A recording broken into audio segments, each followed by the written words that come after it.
Hello अस्सलाम वालेकुम।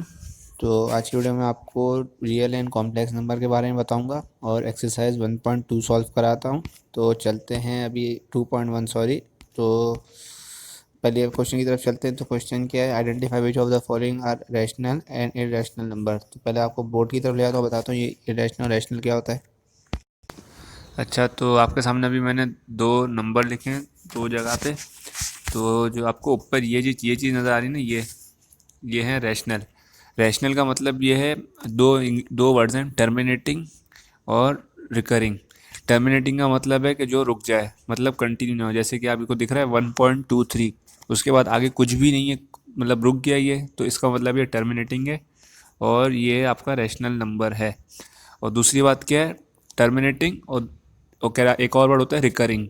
Recurring का मतलब है रिपीट होना। तो आप देख सकते हैं ऐसे कि डेसिमल के बाद 1 2 1 2, अब चाहे दो डिजिट रिपीट हो रहा हो या वन डिजिट, जैसे ऐसे 1.3333 ये हो रहा हो, अगर रिपीटेशन हो रही हो तो वो रिकरिंग भी है, और रिकरिंग है और तो वो है रैशनल। तो दो बातें, और टर्मिनेटिंग है, इनमें से कोई एक भी कंडीशन हो तो आपका रैशनल है, वरना इरेशनल है। जैसे कि आप नीचे देख सकते हैं कि जो चलता जा रहा है मतलब नॉन रिकरिंग, और दूसरी बात क्या, नॉन टर्मिनेटिंग, मतलब चलता जा रहा है मतलब नॉन टर्मिनेटिंग, और नॉन रिकरिंग का मतलब है रिपीट नहीं हो रहा। तो इसका मतलब देख सकते हैं जैसे कि 1 2 3 4 आगे कुछ भी चल रहा है तो ये सेम नहीं हो रहा, तो इसका मतलब है ये नॉन रिकरिंग है और नॉन टर्मिनेटिंग है, तो ये इरेशनल है। इसी तरह ये भी देख सकते हैं 2.2345 आगे कंटिन्यू जा रहा है, तो ये नॉन टर्मिनेटिंग है और नॉन रिकरिंग है, तो ये इरेशनल है। अब एक्सरसाइज की तरफ चलते हैं।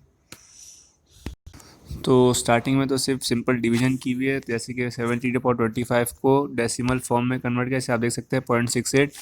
तो इसका तरीका तो ये सिंपल है कि जो अगर डिनोमीटर बड़ा है तो इसका मतलब है कि आंसर वन से छोटा आएगा। तो इसमें आंसर पॉइंट्स में, क्योंकि 17/25 है, तो पहले तो आपने ये किया कि 17 के साथ एक ज़ीरो ऐड किया ताकि ये 25 के टेबल में आ जाए। तो उसके लिए तो आपने डेसिमल पहले लगा लिया। फिर आपने क्या किया, 170 बन गया, 25 का टेबल 170 का आता है 6,000, अगर इससे ऊपर जाएंगे तो 175 से बड़ा हो जाएगा, तो इससे नीचे रहेंगे। और देन इसको माइनस किया तो आपका आंसर 20 आएगा। और आपका क्योंकि डेसिमल लगा हुआ है तो आप एक जीरो और ऐड कर सकते हैं, तो ये 200 बन जाएगा। 25 के टेबल में 200 का आता है 8,000, तो आपका आंसर आ जाएगा 0.68। और 0.68 क्या है, रैशनल। रैशनल क्यों है, क्योंकि आपका ये टर्मिनेट कर गया, रुक गया है। और नॉन रिकर टर्मिनेट या नॉन रिकरिंग में से कोई एक भी ट्रू हो जाए तो वो आपका रैशनल है। सही है। आपको नेक्स्ट एक्सरसाइज की तरफ ले आता हूँ। तो अभी आपके सामने ये भी एक्सरसाइज है, तो इसमें आपको बताना है कि ये ट्रू है या फॉल्स है। 2/3 इरेशनल है, यानी ये बताना, तो आपको दिखाता हूँ, प्रूव करता हूँ। 2/3 जो है वो इरेशनल नहीं है। कैसे? अच्छा, जैसा कि आप कैलकुलेटर में देख सकते हैं 2/3 का आंसर आ रहा है 0.66666, और उसमें क्या लिखा होता है, इरेशनल। लेकिन ये है रैशनल। क्यों? क्योंकि ये रिकरिंग है। तो जो रिकरिंग है और टर्मिनेटिंग है तो वो आपका रैशनल है, तो ये आपका नंबर रैशनल है, तो वो कंडीशन फॉल्स हो गई। इसी तरह आप सबको चेक कर सकते हैं और बता सकते हैं। नेक्स्ट एक्सरसाइज की तरफ चलते हैं। अच्छा, तो अभी आपके सामने ये क्वेश्चन नंबर 4 है। तो इसमें आपको ये नंबर लाइन दी हुई है, मतलब ये लाइन दी हुई है, और इस पर आपको ये नंबर प्लेस करना है, मतलब बताना है कि कहाँ आएगा। तो बहुत सिंपल तरीका है, क्या करना है, पहले तो आपने चेक किया कि डिनोमिनेटर बड़ा है न्यूमरेटर से, यानी तो आपने देखा डिनोमिनेटर नीचे वाला, तो 3 बड़ा है 2 से, तो इसका मतलब आंसर 1 से छोटा आएगा। तो पहले तो आपने पता चल गया कि यहाँ से यहाँ तक 0 से 1 तक का आपका आंसर आएगा। नेक्स्ट स्टेप क्या करना है, आपने डिवाइड करके देखा, कैलकुलेटर से करके देखें या डिवीजन तरीके से करके देखें, तो आंसर आपका आंसर आएगा 0.66666। इसका मतलब है कि आपने पहले तो इसके हाफ पे लाइन लगाई और दूसरी बार उससे थोड़ा सा आगे करके आपने लाइन लगा दी, तो आपका ये 0.666 बन गया है। तो नेक्स्ट पे चलते हैं हम। अच्छा, अब दूसरे वाले में भी देख सकते हैं कि ये जो डिनोमिनेटर है आपका 5, वो 4 से बड़ा है, तो इसका मतलब है आंसर फिर 0 और 1 के बीच में आएगा। और सबसे ध्यान देने की बात क्या है कि इसमें माइनस का साइन है, इसका मतलब है कि लेफ्ट साइड पे आप जाओगे, माइनस होता है इस साइड पे, प्लस होता है इस साइड पे 0 के।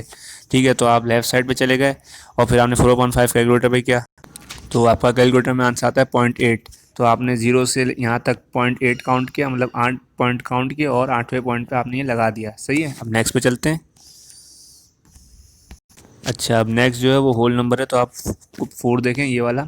तो होल नंबर को पहले फ्रैक्शन में करते हैं, किस तरह से, तो आपने पहले 8 को मल्टीप्लाई किया इससे, मतलब 2 से, और देन आपने इसको ऐड कर दिया 5 से। इसका मतलब क्या है कि 8 × 2 16, और 16 × 5, और 16 + 5 21, तो आपका ये फ्रैक्शन फॉर्म में बन जाएगा 21/8। अब इसको कैलकुलेटर पे सॉल्व करके देखते हैं। तो 21/8 बन रहा है 2.625, इसका मतलब है, तो आप एक तो पहली बात तो ये माइनस में, तो आप लेफ्ट साइड पे गए और है 2.685, तो 2.6 मतलब क्या, 2 के बाद आपने 6 पॉइंट्स गिने और 6 8 का मतलब अगर राउंड ऑफ कर दें तो 2.7, तो 7 पॉइंट पे आपने ये लिख दिया, आपका ये हो गया। नेक्स्ट पे चलते हैं। अच्छा, नेक्स्ट आपको ये क्वेश्चन नंबर 5 दिख रहा है। तो आपको ये निकालना है the rational number between between इन दोनों के। तो बिटवीन निकालना है, इसका मतलब है एवरेज निकालना है। तो एवरेज का तरीका क्या होता है कि इन दोनों को आपने सम करेंगे और डिवाइड बाय 2 कर देंगे तो एवरेज निकल आ जाएगा। तो यही काम किया इसमें कि इन दोनों को पहले सम किया तो आपका 47/36 आंसर आएगा, एंड देन इसको डिवाइड बाय 2 कर दिया जो लिखा हुआ है, तो ये आपका आंसर आएगा 47/72। अब आप ये करके देखेंगे तो आपको समझ में आ जाएगा। तो अब ये नेक्स्ट एक्सरसाइज है, तो इसमें ये करना है कि आपका ये जो डेसिमल फॉर्म दिया हुआ है इसको कन्वर्ट करना है आपको फ्रैक्शन फॉर्म में, मतलब अपॉन वाली फॉर्म में। तो इसका तरीका क्या है, जैसे ये 0.5 है, तो पॉइंट के बाद आपका अगर एक नंबर है तो उसको अगर पॉइंट से हटाना होता है तो आपको क्या करना होता है, जैसे 0.5 को अगर पॉइंट से हटाना है तो उसको हम मल्टीप्लाई बाय 10 कर देंगे। तो क्योंकि आगे पॉइंट के बाद एक नंबर है तो आपका ये बन जाएगा 5। तो यही काम क्या है इसमें आपको दिखाता हूँ। अच्छा, तो इसमें दो इक्वेशन बनेगी। तो पहली इक्वेशन तो ये बनेगी कि आपने जो ऊपर क्वेश्चन दिया हुआ है उसको एक कंसिडर कर लिया एक्स के, तो ये आपकी इक्वेशन 1 रहेगी। अच्छा, एक बार बताना भूल गया कि ये जो बार बना ना, बार का मतलब है कि 5 आगे रिपीट हो रहा है, तो इसका मतलब है ये रैशनल नंबर है, सही ना। तो अब आगे बताता हूँ। तो ये आपने पहले इसको कंसिडर कर लिया एक्स के, तो वन इक्वेशन 1 हो गई।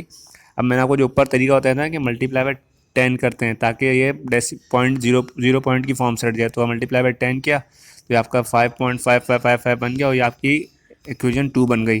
अब लास्ट स्टेप क्या करना है कि जो आपकी इक्वेशन 2 है उससे माइनस कर देंगे इक्वेशन 1, क्योंकि 2 इक्वेशन बड़ी, क्योंकि 10x है और 1 में खाली x है, तो आपने दोनों को माइनस कर दिया और माइनस करके वही सिंपल अलजेब्रा लगाई तो आपके पास x का आंसर आ जाएगा, मतलब 9x = 5 आ जाएगा, और 9 क्रॉस मल्टीप्लाई के थ्रू 5 नीचे चला जाएगा तो आपका आंसर आ जाएगा 5/9। नेक्स्ट पे चलते हैं। अच्छा, नेक्स्ट में भी सेम यही काम है कि आपके पास देख सकते हैं कि दो ये बार बना हुआ है, तो मतलब 1 3 रिपीट हो रहा है, तो इसको हमने एक्स के इक्वल लिया, ये 1 बन गया। इसी तरह आपने अगर इसको डेसिमल से हटाना है तो आपके पास दो नंबर हैं, तो दो का मतलब कि मल्टीप्लाई बाय 100 करना है, तो आपके पास इक्वेशन 2 यही बन गई 100x = 13.131313, और वही दोबारा काम किया, इसमें से इसको माइनस कर दिया, तो ये माइनस किया और आपके पास एक्स का आंसर आ गया। तो आज की वीडियो यहीं तक थी, उम्मीद है पसंद आई होगी।